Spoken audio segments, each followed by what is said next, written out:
innovation and citizen-centric reforms. And the August gathering is eager to hear your thoughts, sir. Over to you, sir. मंच पे बैठे पंजाब के हरमन प्यारे मुख्यमंत्री भगवंत मान साहब, पंजाब के प्रभारी आम आदमी पार्टी के मनीष सिसोदिया जी, इंडस्ट्री मिनिस्टर संजीव अरोड़ा जी, चीफ सेक्रेटरी साहब, यहाँ पे पीडीसी की पूरी टीम, सभी ऑफिसर्स और देश भर से आए हुए यहाँ पे सभी इंडस्ट्रियलिस्ट साथियों, आप सब लोगों को मेरा नमस्कार, सबको सत श्री अकाल। सबसे पहले आप सब लोगों का शुक्रिया अदा करना चाहते हैं। आप लोग आए तो थे, आप में से कई लोग प्लाक्शा यूनिवर्सिटी के प्रोग्राम के लिए, लेकिन आपने हम लोगों का निमंत्रण स्वीकार किया, हमसे बातचीत के लिए इतना समय दिया, इसके लिए आप सबका बहुत बहुत शुक्रिया। पिछले 1-1.5 घंटे से हमने आपके बहुत इम्पोर्टेंट सुझाव सुने। हम सब लोग बैठ के बड़ी पेशेंस के साथ आपके सुझाव सुन भी रहे थे, इम्पोर्टेंट पॉइंट्स नोट भी कर रहे थे। ये दिखाता है कि हमारी नीयत है कि हम कुछ अच्छा करना चाहते हैं। नहीं तो अक्सर ये मीटिंग्स जो हैं वो वन वे होती हैं, जो वीआईपीज़ आते हैं वो अपने भाषण दे के चले जाते हैं, जनता ने वो भाषण कई बार सुने हुए होते हैं पहले। हम पंजाब बदलना चाहते हैं। सबसे पहले तो प्लाक्शा यूनिवर्सिटी का जो विज़न मैंने सुना, मैंने पहली बार सुना है, फ्रैंकली मुझे बहुत ज़्यादा पता नहीं था, लेकिन आज पहली बार मैंने सुना। हो सकता है मान साहब गए हों, लेकिन मैं कभी विज़िट करने नहीं गया। मैं आऊँगा, देखना चाहूँगा Plaksha university. I will definitely like to कम।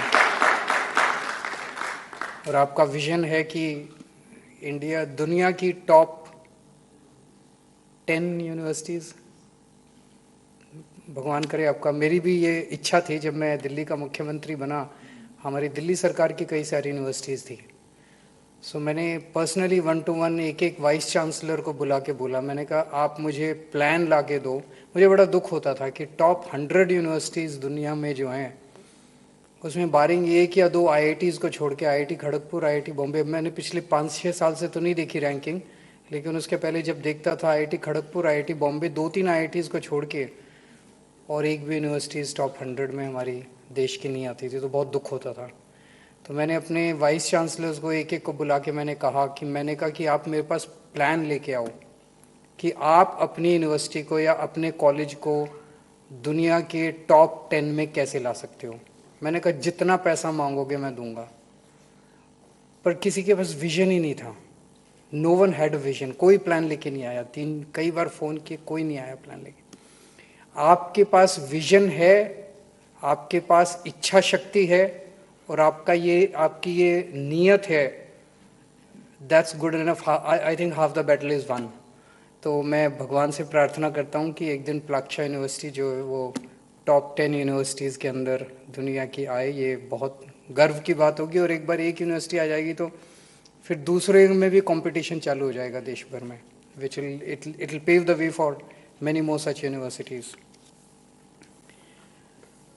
हमें 3 साल हुए हैं सरकार चलाते।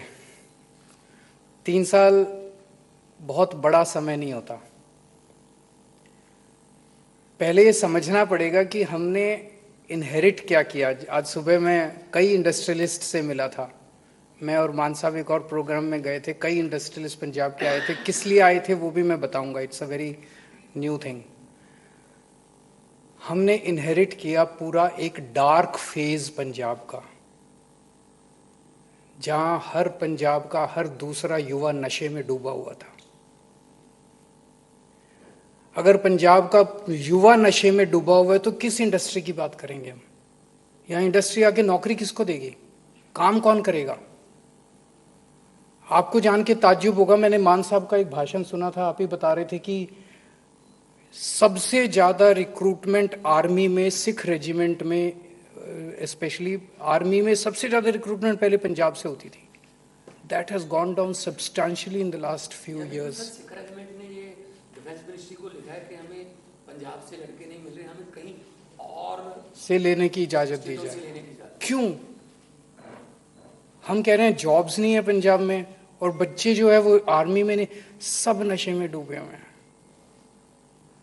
आपको सिविल सर्विसेज आप उठा के देख लीजिए, आईएएस की, आईपीएस की लिस्ट उठा के देख लीजिए, आपको लोकल पंजाबी इतने कम मिलेंगे, उसके अंदर इतने कम मिलेंगे। सब पूरा पंजाब डार्क फेज से गुजर रहा था। ऐसा पंजाब हमने इनहेरिट किया। हमने ऐसा पंजाब इनहेरिट किया जो अभी मान साहब बता रहे थे। मान साहब का स्टाइल है अपना बताने का कि किसी को तरक्की करने में डर लगता था कि हिस्सा लेने ना आ जाए। जब हम चुनाव का प्रचार करने जाते थे बड़ी स्टोरी सुनते थे कि फलाने फलाने होटल वाले ने इनकी बात नहीं मानी, हिस्सा नहीं दिया, उसके सामने कोई क्रॉसिंग नहीं थी, उसके ऊपर से एक फ्लाईओवर बना दिया ताकि उसका होटल ना चले। फलाने फलाने ब्रेड वाले ने पैसा नहीं दिया, हिस्सा नहीं दिया, तो उसके गेट के ऊपर एक आदमी बिठा दिया कि हिस्सा देने के लिए, कि हर ब्रेड के पैकेट के ऊपर। तो इंडस्ट्री, सारी इंडस्ट्री, जब मंडी गोविंदगढ़ है, जालंधर, स्पोर्ट्स के ऐसे, अभी मैं और मान साहब एक इंडस्ट्री में गए थे स्पोर्ट्स में, वो वर्ल्ड टूर्नामेंट की बॉल्स यहाँ बन रही हैं, हॉकी के वो सारा इक्विपमेंट यहाँ बन रहा है जालंधर के अंदर, बैट क्रिकेट के जालंधर से बन के जाते हैं। वो सारी इंडस्ट्री अब लुधियाना छोड़ छोड़ के चली गई, जालंधर छोड़ छोड़ के चली गई। वो फेज हम लोगों ने इनहेरिट किया है, एक डार्क फेज इनहेरिट किया हम लोगों ने। वसूली का पूरा माहौल है, वसूली का। अभी बहुत सारे लोगों ने कहा कि गेटवे बनाना चाहिए, मैं उस पर आऊँगा। जब हम अमृतसर एयरपोर्ट से निकलते हैं तो बहुत गंदा शहर दिखाई देता है। जब हम चंडीगढ़ एयरपोर्ट से निकलते हैं तो Mohali doesn't look very nice. सड़कें भी टूटी हुई हैं, चारों तरफ गंदगी भी दिखाई देती है। ये तो 2 शहर की बात कर रहे हो। पंजाब में 153 छोटे शहर हैं और 13 बड़े म्यूनिसिपल कॉरपोरेशन है। 166 towns and cities are there in Punjab. इन 166 शहरों की हालत खराब है, बहुत खराब है। गांव गांव की हालत खराब है। ये तो शहर हो गए। Rural economy was in a mess. उसको हमने इनहेरिट किया और इसको ठीक करने के लिए खजाना खाली था, पैसा नहीं था सरकार के पास। कर तो बहुत कुछ सकते थे, अगर पैसा होता तो ठेके दे देते, सड़कें भी बन जाती, ये भी बन जाता, वो भी बन जाता। कब फिर तो मुश्किल थोड़ी है, पैसा खाली, तनख्वाह देने को पैसे नहीं थे। That is what we inherited. 3 साल हुए, सबसे पहला चैलेंज हमारे सामने था, बच्चों को नशे से निकालो। अगर बच्चे नशे से नहीं निकले, पंजाब तरक्की नहीं कर सकता। फिर किसकी बात करेंगे? मैं और मान साहब, हमने कई गांव में जा जाके हमने नशे के ऊपर मीटिंग्स की। अभी युद्ध, नशे विरुद्ध युद्ध, वो अभियान चल रहा है। इस अभियान के तहत गांव में बहुत बड़े से लेके छोटे जितने नशा बेचने वाले तस्कर हैं उनको पकड़ा जा रहा है। इसका बड़ा जबरदस्त असर हुआ है। मतलब 1000 से ज्यादा गांव ऐसे हैं जहां बहुत ज्यादा नशा होता था। Today they have become completely drug free. कम नहीं हुआ, खत्म हो गया नशा। हमने वहां जाके सर्वे कराया, लोगों से बातचीत की। लोग कह रहे हैं कि पहले लोग सामने नहीं आते थे, डरते थे किसी के बारे में बताने में। यू विल बी सरप्राइज्ड कि 3500 FIR अब लोग बाहर निकलने लगे हैं, डर निकल गया है लोगों का। लोग बताते हैं कि हमारे गांव में ये नशा बेच रहा है, हमारे गांव में ये नशा बेचा, पुलिस एक्शन ले रही है। 3500 FIR केवल और केवल जनता के फीडबैक पे फाइल हुई हैं। जनता ने कहा ये नशा बेच रहा है, उस पर FIR हो गई। जनता ने कहा ये ना, उसको पकड़ के अंदर कर दिया गया। एक गांव में मैं और मान साहब गए, वहां पे एक लड़के ने जो अपनी स्टोरी सुनाई, हमारी आंखों में आंसू आ गए। क्या कर दिया इन हमारे से पहले वाली सरकारों ने। वो लड़का कहता है, जी मैं अब मजदूरी करता हूं, और जिस खेत में मजदूरी करता हूं वो खेत का एक जमाने में मैं मालिक होता था। फिर मैं नशे में पड़ गया 10-15 साल पहले। मुझे नहीं पता आप में से कितने लोगों को एक्सपीरियंस है इसका। एक दिन में एक बच्चे को नशा करने के लिए कितने 1000 रुपए का नशा चाहिए, आप गैस कर सकते हैं? कम से कम 4000 रुपए डेली का नशा करना पड़ता है। अगर उसको 4000 कहां से आएंगे? गरीब बच्चे हैं, कहां से आएंगे 4000 रुपए? फिर वो जेब काटेगा, डाका डालेगा, आपकी घड़ी चुराएगा, आपका मोबाइल चुराएगा। वो बच्चे बताते हैं कि कुछ भी करो। हमने पूछा कहां से लाते हो? जी कहीं से लाएं, लेकिन लाना पड़ता है। And that leads to a law and order problem. Chain snatching, ये वो, इट्स ऑल लिंक्ड। इतनी ज्यादा क्यों छोटे छोटे इंसिडेंट्स हो गए थे शहरों के अंदर? अब पिछले जब से नशे विरुद्ध अभियान शुरू हुआ ये काफी कम हुआ है। तो उसने कहा जी मुझे तो पैसा चाहिए था, कहीं से मुझे पैसा, तुम जमीन बेच दी, सब कर दिया। कहता जी एक दिन मेरे पिताजी की मौत हो गई, मैं आया, उनकी लाश पड़ी हुई थी, मैं रोया नहीं, मैंने उनकी लाश से उनके कुर्ते की जेब से जितने पैसे थे वो पैसे निकाल लिए। इतना पत्थर हो गया था मैं। अब वो नशे से बाहर निकला है और अब वो कहता है जब वो इंसिडेंट याद आता है तो बहुत रोना आता है। सबसे पहला हमने तो मैं ये बताने की कोशिश कर रहा हूं, और ये नशा पहले नहीं था पंजाब में। एक ज़माना था जब पंजाब नंबर 1 होता था, एक ज़माना था एग्रीकल्चर के क्षेत्र में, इंडस्ट्री के क्षेत्र में, सब क्षेत्रों में नंबर 1 होता था। 2007-8 से सिस्टमैटिक तौर पे, ऑर्गेनाइज्ड तरीके से, कल्यूजन के तौर पे घर घर तक नशा पहुंचाया गया। मंत्रियों की गाड़ियों के अंदर नशा डिस्ट्रीब्यूट किया जाता था। इंटरनेशनल ड्रग स्मगलर्स मंत्रियों के घरों में आके रुकते थे, उनको संरक्षण दिया जाता था। जानबूझ के पंजाब को नशे के अंदर डुबोया गया। तो सबसे पहला हमारा अटेम्प्ट था नशे को खत्म करना, उसको कर रहे हैं। मैं ये नहीं कहूँगा कि हमारा सब कुछ ठीक हो गया, लेकिन अब हम इस स्टेज पे पहुंच गए हैं, एक गांव की और एक म्युनिसिपल वार्ड की प्लानिंग की गई है। अब कहाँ कितना % नशा बिक गया, बच गया। पुलिस ने भी किया है, सिविल एडमिनिस्ट्रेशन ने भी किया है और हमारी पार्टी के लोगों ने भी किया। वो तीनों मैच करके अब पुलिस माइक्रो लेवल पे जा रही है, हर गांव के अंदर कहाँ किस गांव में कितना नशा बचा है। And we are very happy to say that we are getting a lot of cooperation from the local people. जनता के कोऑपरेशन के बिना नशा खत्म नहीं हो सकता। पर पहले जनता को भरोसा नहीं था हमारे ऊपर, जनता शुरू में कोऑपरेट नहीं कर रही थी। लेकिन जब एक जबरदस्त बड़े बड़े लोगों के, उनकी बिल्डिंग तोड़ी गई, उनके मकान तोड़े गए, बुलडोजर से तोड़ दिए गए, और अभी एक बहुत बड़ा नेता गिरफ्तार हुआ है नशे के, अब जनता को भरोसा हुआ है कि दीज पीपल मीन बिजनेस। अब जनता सामने आ रही है। दूसरी चीज, कोई भी समाज, कोई भी देश, कोई भी प्रदेश तब तक तरक्की नहीं कर सकता जब तक एजुकेशन और हेल्थ ठीक नहीं होंगे। हम सब बातें बहुत बड़ी बड़ी कर सकते हैं, आप इतिहास उठा के देख लो, सेकेंड वर्ल्ड वॉर में जापान तहस नहस हो गया था, जर्मनी तहस नहस हो गया था। सबसे पहले उन्होंने क्या किया? सबसे पहले उन्होंने अपने एजुकेशनल और हेल्थ इंस्टीट्यूशंस को स्ट्रेंथन किया। चाहे गरीब हो चाहे अमीर हो, अच्छी शिक्षा और अच्छी हेल्थ मिलनी ही चाहिए। हमसे, मुझे लगता है, मैं बहुत छोटा हूं अनुभव में भी और स्टेचर में भी, लेकिन जो आज़ादी जिन लोगों ने दिलवाई उनका बड़ा सम्मान करता हूं। लेकिन आज़ादी के वक्त सबसे बड़ी गलती हमसे जो हुई कि हमने एजुकेशन और हेल्थ पे ध्यान नहीं दिया। दे वर मेड सेकेंडरी। और 75 साल में नहीं दिया, 75 साल में नहीं दिया। सरकारी स्कूलों की ऐसी हालत हो गई है कि कोई वहां पे पढ़ाई के नाम पे कुछ नहीं होता। पहले दिल्ली में ठीक किया हम लोगों ने। आप सिंगापुर का ले लीजिए, एक किताब है ली कुआन यू की, आप में से बहुत लोगों ने पढ़ी होगी जिन्होंने सिंगापुर को बढ़ाया। उस किताब को पढ़िए। The first 5 years he struggled. Lee Kuan Yew was the first prime minister of Singapore and he stayed as a prime minister for several decades. He is supposed to be the person who built Singapore. First 5 years he struggled with the politics of Singapore. Politics को, अपनी power को, उसके बाद सबसे पहला काम उसने किया एजुकेशन और हेल्थ को ठीक किया। अगर हमारी सबसे बड़ी एसेट क्या है? हमारी पॉपुलेशन, हमारी जनता।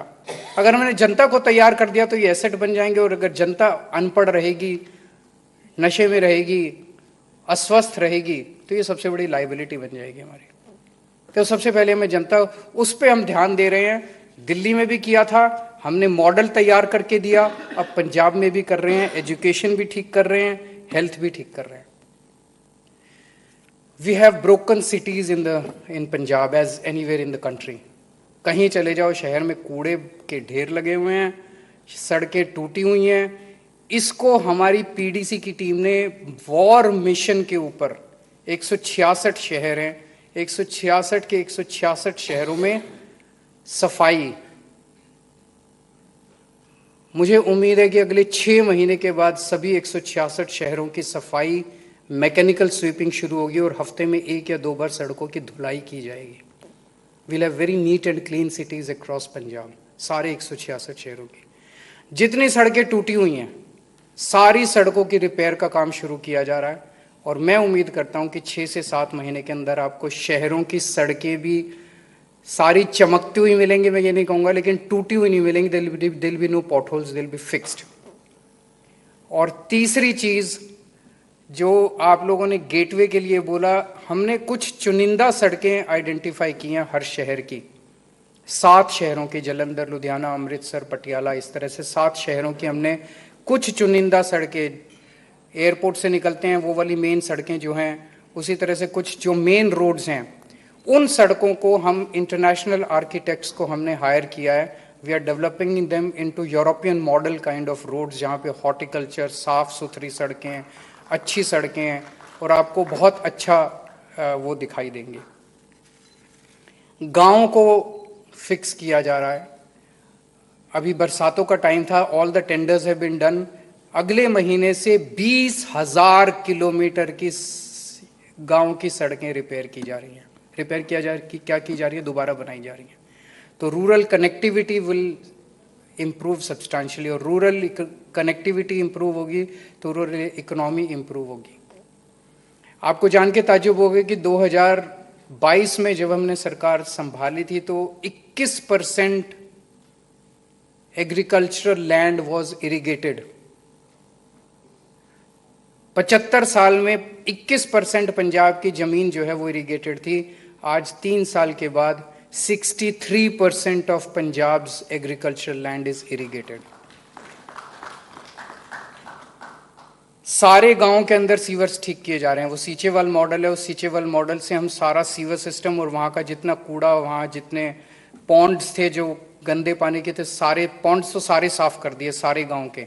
और अब सारे गांव, हर गांव के अंदर प्लेग्राउंड बनाया जा रहा है ताकि जब बच्चे नशे से बाहर निकलें तो वो खेल कूद के अंदर इंटरेस्ट ले सकें। हमारे रजिस्ट्री के अंदर सबसे ज़्यादा करप्शन था। अब आप जाके देखिए, 20 मिनट के अंदर फ्लैट आपको आपकी रजिस्ट्री हो जाएगी। सब कुछ ऑटोमेट कर दिया। जो पासपोर्ट ऑफ जब आप बनवाने जाते हैं, exactly same environment, air conditioned offices, tehsildar और इनके दफ्तर अब एयर कंडीशनड हो गए हैं। आप जाके देखिए पंजाब के अंदर पिछले हफ्ते 10 दिन के अंदर ये है। नेक्स्ट मंथ मैं और मान साहब इसको पूरे पंजाब, मोहाली के अंदर इसको इनॉग्रेट किया गया था एक पायलट बेसिस पे। पूरे पंजाब के अंदर रजिस्ट्री के ऑफिसेज जो सबसे पहले दिन आए, मैं और मान साहब एक दफ्तर में गए, वहाँ उससे पूछा, एक बंदे ने रजिस्ट्री कराई, कहते जी 2013 में मेरे पिताजी का स्वर्गवास हो गया था, तब से घूम रहा हूँ मैं, 11 साल हो गए, मैं 12 साल हो गए, मेरे पिताजी का स्वर्गवास हो गया, जो इनहेरिट की मैं उसका म्यूटेशन कराने के लिए तब से घूम रहा हूँ।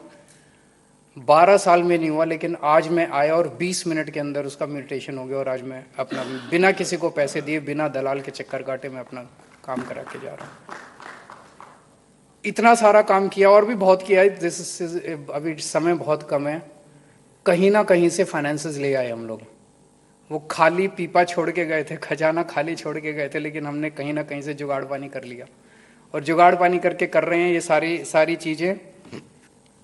इंडस्ट्री का जहाँ तक सवाल है, आज हमने बहुत सारे प्रो इंडस्ट्री मेजर्स लिए हैं। सिंगल पोर्टल बना दिया। पहले सबसे ज़्यादा शिकायत आती थी, अगर आपने इंडस्ट्री लगानी है, अगर आपकी जान पहचान नहीं है किसी पॉलिटिशियन से, आपकी इंडस्ट्री लग ही नहीं सकती। और जान पहचान का मतलब है कि पार्टी फंड में दो या मेरे घर के फंड में दो या कहीं फंड में दो, तब पैसा दो, इतना पैसा दो, तब आपकी इंडस्ट्री। अब आपको हमारे पास किसी के पास आने की ज़रूरत नहीं है, पोर्टल पे अप्लाई करो। 45 डेज़ के अंदर अगर आपको परमिशन नहीं मिलती तो 45 डेज़ को आपको ऑटोमेटिक एक लेटर आ जाएगा जिसमें लिखा होगा all the approvals are deemed to have been granted. मुझे नहीं लगता किसी सरकार ने इतनी हिम्मत दिखाई है इस तरह का। और आज सुबह हम लोगों ने सेक्टर स्पेसिफिक 24 सेक्टर्स के अंदर, टेक्सटाइल के 3 सब सेक्टर्स हैं, टेक्सटाइल में, साइकिल में, फाउंड्री में, अलग अलग सेक्टर्स के अंदर 24 सेक्टर्स में हमने इंडस्ट्रियलिस्ट्स की कमेटी बनाई है कि आप ही अपनी पॉलिसी बनाओ, हम उस पर ठप्पा लगा देंगे। आप बताओ करना क्या है। जिस सेक्टर में जो लोग काम कर रहे हैं, स्पेशली एमएसएमई को उसमें सबसे ज्यादा हमने तवज्जो दी है। आप हमें पॉलिसी बना के दो, उनको 2 महीने का टाइम दिया, 2 अक्टूबर को उनको अपनी रिपोर्ट सबमिट करनी है। जो पॉलिसी आप लोग हमें बना के देंगे, वो सेक्टर के इंडस्ट्रियलिस्ट हमें बना के देंगे, उसके ऊपर कैबिनेट अपनी मोहर लगा देगी और उसको इंप्लीमेंट करने की भी जिम्मेदारी इन्हीं को देंगे। जो फिर ये कमिटीज कहेंगी वही सरकार उसको आगे इंप्लीमेंट करेगी। हमें आप लोगों की ज़रूरत है। यहाँ इस हॉल में जितने लोग बैठे हुए हैं, यू आर अचीवर्स, आपने ज़िंदगी में बहुत कुछ अचीव किया है, इसलिए आप हमें आइडियाज़ दे सकते हैं। आप लोगों के पास विजन है, आपने अपने अपने क्षेत्र के अंदर बहुत कुछ पाया है। आप हमें गाइड कीजिए, हमें करना क्या है। आप पूरी दुनिया में घूमते हैं, पूरी दुनिया से आइडियाज़ लेके आते हैं, पूरी दुनिया में टेक्नोलॉजी देखते हैं। आप हमें गाइड कीजिए। हमें आपके पैसे की केवल इन्वेस्टमेंट नहीं चाहिए, हमें we want you to invest yourself in Punjab. आप अपने आप को दिल से, तन मन धन से आप अपने आप को पंजाब में इन्वेस्ट कीजिए, पंजाब को दोबारा रंगला पंजाब बनाने के लिए। Thank you so much. Thank you, sir, for sharing your vision about Punjab, sir. Thank you all for being part of this insightful and inspiring conclave. We'll